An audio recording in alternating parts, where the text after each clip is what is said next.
那你感觉哪个更好，习近平还是王岐山？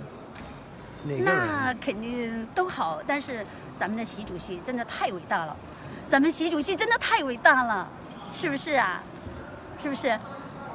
我觉得真的，咱们的习主席，你希望他能连任多久呢？多少年？一辈子？终身？终身，一辈子，真的。这些外国记者要说挺坏的啊，他们参加两会的报道啊，他其实知道这些两会的代表不太可能会说出什么出格的话，所以你看了吗？他们就会故意问一些这些两会代表比较难回答的问题。你说这个女代表该怎么回答？她敢说王岐山比习近平还英明吗？显然是不敢，对吧？她敢说习近平做10年就正好吗？不应该再连任吗？她不敢呐。但是她这么说也有问题啊，她说永远。一直干到永远，但这个，你知道人家总书记心里怎么想的？万一人家只想再干10年呢？比如说一共干20年，那你说永远的话，那你啥意思？对吧？说过了，或者说人家就是想干到永远，人家不一定想让你说出来。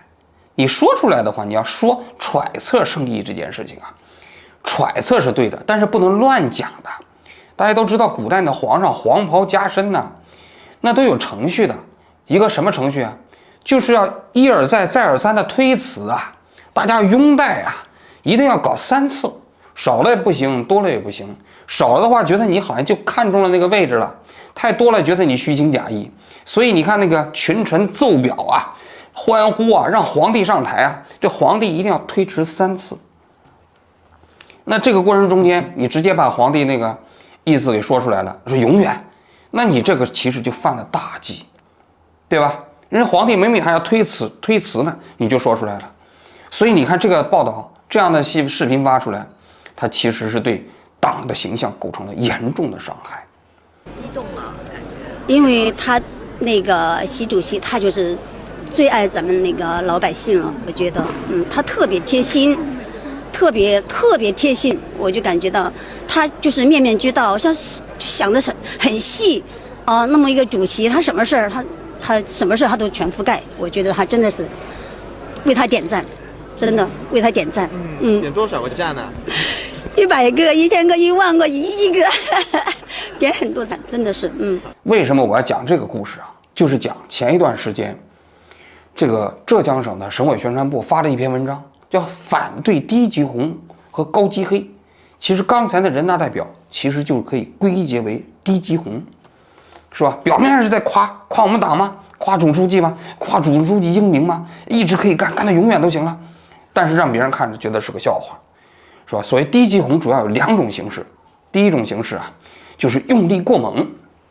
哇，我们中国的机械真的做得越来越厉害，给我火点赞！我们中国国产的东西真的太强大了，我们中国国产加油！我们中国环境保护真的越来越棒，厉害了我的中国！我们中国的公务现在发展到什么程度了？你们知道吗？真的太厉害了！我们中国真的非常厉害。再比如说，情情爱爱都是假的，只有共产主义才是真的。什么男人都可能辜负你，但是马克思主义永远不会辜负你。让我们放弃个人爱情，把有限的生命投入到无限的为人民服务的事业当中去。有人说这个男人都靠不住，只有党能靠得住，是吧？党可以取代男朋友，是吧？这也属于用力过猛，对不对？虽然我们这个号召人民群众要爱党，但是这个爱啊，它不能取代男朋友。如果要是取代男朋友，或者说吧，如果党真取代了男朋友，也不能随便嫁，是吧？这就属于用力过猛。还比如，中国共产党正带领我们14亿中国人从这一样我们中华民族千百年来梦寐以求的，乃至放到整个人类的历史长河中去看，也完全可以说是前无古人后无来者的伟大的事业。这是第2个伟大。第3个伟大，闭上眼睛想一想，未来如果真如我们党所愿，我们顺利建成小康，我们顺利实现4化，我们顺利完成了民族复兴的伟大梦想。那么未来的10几年、几十年，呈现在我们中华民族神州大地上的，将会是一幅何等波澜壮阔的历史画卷。而这不正是一个伟大的时代的真实写照吗？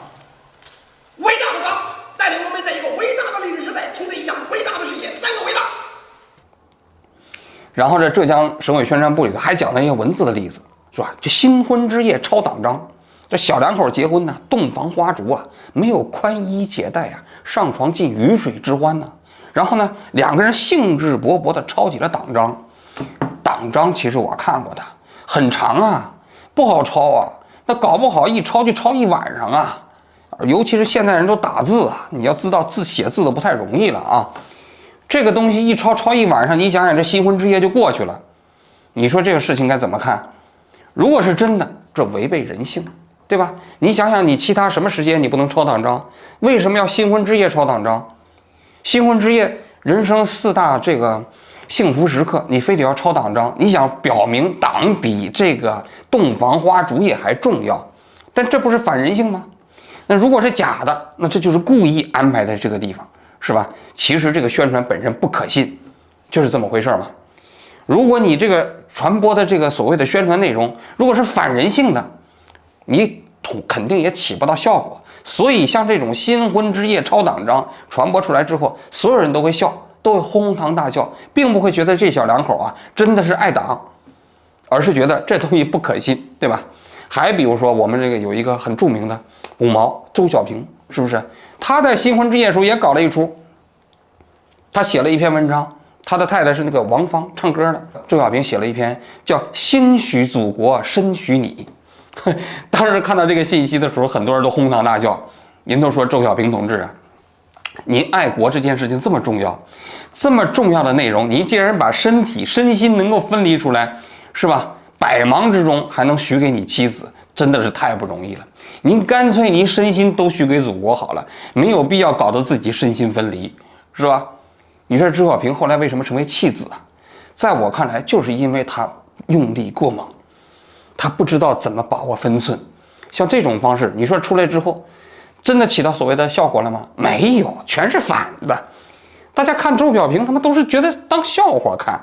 中国没有人在灌你猛威，没人在忍呐。到那个时候，我告诉你，你哭天喊地来不及了，晚了。尽早给中国结个善缘，将来你们就多一口饭吃。不要怪我没提醒你，我就这么跟他们讲。这当然，浙江省宣传部的这篇文章里还讲了一些例子啊，比如说什么女工加班24天不洗头、不洗澡什么之类的。你再加班，你不洗澡不洗头，这身上都臭了，都酸了，是不是？那你为什么要让人家在加班的过程中间连澡都不能洗？你这不是说表达他对加班过程中间的热情，而是你在残害人家呢，残害人的身心健康啊！这就是用力过猛嘛，这是第一点。第二点呢，就是这个暴露秘密。比如说那报道中间说，这厅长啊用自己的钱买月饼，然后呢还有就是开自己的车回家看父母。说开车回去之后，他父母还很奇怪，说儿子，你的这个黑色的轿车你怎么没开回来呢？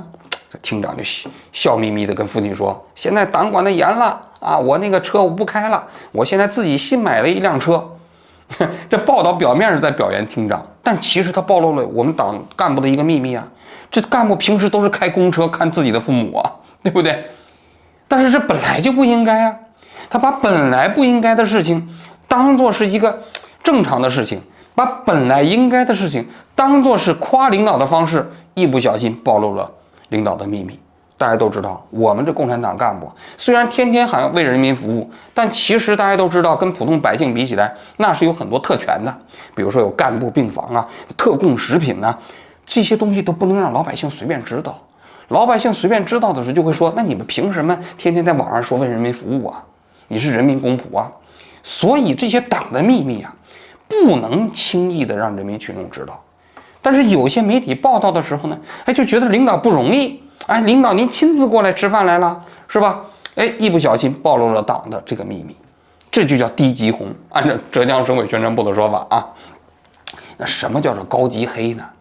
高级黑就是表面是在夸这个政府，在夸我们的党，但其实呢用心险恶。比如说有一篇报道说习近平同志啊有贵族气质。你想这个报道是不是用心险恶？为什么说呢？因为你想想，这是夸习近平，对不对？但是你想想，夸习近平有贵族气质，这是个好事吗？肯定不是个好事啊，对吧？因为共产党其实你跟那个封建贵族之间本身就是对立的，你就是消灭封建贵族的。那你夸我们党的干部有贵族气质，你啥意思啊？你的意思是不是说我们党的这些领导干部啊，已经退化成了过去的那些封建余孽呀？那你就这个意思吗？对吧？所以你表面上看这是在夸党的领导，其实这是用心险恶。还比如说有人说什么厅级干部穿搭风，就把那厅级干部那些穿搭给人感觉怎么能对应成厅级干部呢？那厅级干部是属于怎么说承上启下的一个阶层，处级干部嘛最基层的，顶上是部级干部。那厅级干部的穿搭它要体现出这个权力等级的特征。那你想想，这其实表达出了一种什么含义啊？也是表达出我们这些党的干部其实并不是为人民服务，其实是有等级森严的权力体系的，让你一不小心也给暴露了。这其实也是包藏祸心。冲动是魔鬼。不，我说真话，我说良心话。现在党和政府让我们穷鬼翻身做主人，党和政府让我们穷鬼看得起病、养得起老、买得起房、包得起小三，我们过上了幸福的神仙生活。现在我们大家不缺吃不缺用，就缺这些中看不中用的。我们要懂得感恩啊！伟大的祖国，伟大的党啊，母亲啊，亲妈呀！我们是共产主义接班人，不忘初心，我牢记使命。我想入党，我想当官，我想为人民服务，我想为老百姓谋幸福，我也想升官发财。这就叫高级黑。比如说还有另外一种情况，叫胡锡进。也有人说胡锡进是高级黑呀，为什么呢？因为胡锡进呢，表面上天天在雕盘，但他雕盘的过程中间，总是能提供一些党和政府不太愿意让人民群众知道的一些信息。当然，这个到底是胡锡进是高级黑啊，还是他出于一个媒体人呢？还残存的一点良心，我们不知道。但是确确实实，他确实是让一般的老百姓通过他雕盘的过程中，知道了一些可能他不雕盘就没办法知道的信息。比如彭帅这事情，当天晚上就被删了，一般人不知道。结果呢，他义正言辞的跟西方人这个辩论的过程中，就无意中透露出来的一些信息，让更多的人知道了彭帅这件事情，对吧？说这也是一种高级黑。中国人民可以说已经取得了抗击新冠肺炎疫情的战略性胜利，包括你们在座的这些外国记者，你们能够在抗击疫情期间生活在中国，你们就偷着乐吧。为什么外国人可以使用中国的通讯平台，而中国人就不可以使用推特和脸书呢？这个，为什么他们要反高级黑低级红？说白了，是因为这个高级黑低级红啊，他说了，对党的形象啊，充满了重大杀伤力。为什么这么讲？因为你这个低级红就不用说了，是不是？你给人感觉是反人性啊。高级黑呢，还有一点困惑，他不好反。因为高级黑表面都是在夸你啊。钟必赢，你说这话说多自然多好，是吧？厉害了我的国，这都是你说的话呀。但是呢，人家在讽刺你、嘲讽你的时候用这话，你说你咋批判呢？不好批，对不对？你也不能说这句话有什么错误吧？在特定的语境下，你就听着别扭，你就难受。所以这就叫他觉得这个高级黑、低级红要坚决反对。当然，我猜他可能是想倡导一种所谓的这个叫高级红。或者反对低级黑，是不是？那高级红到底是什么？高级红他就是认为，既能形成这样一种所谓的宣传效果，同时呢又让人觉得不反感，有没有这个可能？我觉得很难。我来分析一下啊，就为什么会有低级红和高级黑？在我看来，低级红的原因就是说，你共产党搞的这一套啊，你就是把新闻宣传当作是意识形态宣传的一部分。从来不是以事实为依据，大家都知道，中共的新闻体系下是有个宣传部管的，管什么？管舆论导向。舆论导向的目的是什么？就是说你这个报道这个内容啊，你最终指向的目标是什么？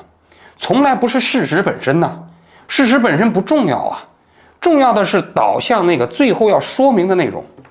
所以这就叫舆论导向。在舆论导向的情况下，剪裁事实是必定的，就是说全部事实不能告诉你。其次，在剪裁事实也没有办法达到目标的时候，就会歪曲事实，就会添油加醋，就会加工嘛。那么如果你现在去看文革期间那个时候的那些报道，文革之前那些报道，可以说基本全是低级红。比如说老毛去徐水，毛泽东去徐水，58年，当时大跃进是吧？老毛去到那儿去的时候，就问徐水县的县委书记说：“你们这一年产多少斤粮食啊？”徐水县委书记说，扳着指头给毛主席算账，说12亿斤。毛主席一听很高兴啊，说：“你们这个徐水一共只有31万人，12亿斤粮食你们怎么吃得完呢？吃不完呢？”徐水县的县委书记说：“我们换机器。”毛主席说：“没有那么多机器给你们换。”他说：“我们这个酿酒，不需要酿那么多酒。”最后呢，还挠着脑袋不知道怎么办。毛主席拉着他的手说：“啊，你们可以一天吃5顿饭嘛，我们也不要那么多粮食。”结果最后呢，徐水县人没吃5顿饭，最后连1顿饭都吃不上，好多人都饿死了。你事后看，这些可不都是低级红吗？因为当年的那些报道就是在严格的这样一种舆论管制、宣传部管理下搞的这些新闻，所以人民日报的报道你现在看都是笑话。当年的人民日报，那是后来大家觉醒了，觉得这些反人类的这种报道，违反最基本的事实的报道都是非常可笑的。但是现在你只要是还有宣传部，你只要是还是把新闻当作工具，你就不可避免的会出现低级红。因为你先有了目标，你再寻找事实去论证你这个目标，但是你很多情况下这个目标本身就不成立，你为了一个不成立的目标，你必须要剪裁事实，你必须要添油加醋，你必须要造假。在这种情况下，所谓的低级红就会层出不穷。做梦都想见到她，中国还有个彭妈妈，最美的鲜花送给她，保佑她，祝福她，兴家兴国兴天下。习大大爱着彭妈妈，这样的爱情像神话。彭妈妈爱着习大大，有爱于天下最强大。男人要学习大大，女人要学彭妈妈，像他们一样。这是第一点。第二点，高级黑。为什么会有高级黑？是因为你不允许别人正常的批评。你想想，你如果别人允许正常的批评，在舆论场上还会有高级黑吗？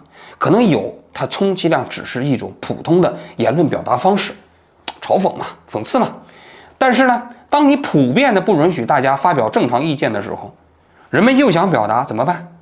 就得通过用你的话语体系里的那些话来嘲讽你，这就是高级黑产生的所谓的土壤。所以在我的观点看，只要是你不允许别人说话，只要是你禁止正常的社会批评，只要是没有言论自由，就一定会有高级黑。大家都知道前苏联的时候有很多苏联笑话集，对不对？那些前苏联的笑话集，为什么会有那些前苏联的笑话集啊？就是因为那个时候高度的言论管制，大家不敢正常说话嘛。于是呢，就发明了很多民间流传的这些段子。其实这些政治段子在我们国家也不罕见，在文革之前之后，其实也有蛮多的。现在呢，可能不是以那种笑话集的方式出现，但是是以高级黑的方式在网络出现。我不能正常的表达我自己的这种声音，我就通过这种高级黑的方式来讽刺你。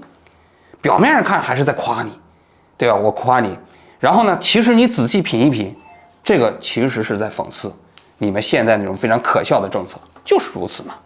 所以在我看来，其实只要共产党的这样一种所谓的宣传体系、言论控制的体系不改变，低级红、高级黑会一直都存在，这种可笑的报道会一直存在。最后我还想说，你说你反低级红、高级黑，你其实反的可能都是普通人。下面这一段言论，你不管它叫低级红啊还是高级黑，我看谁敢来反。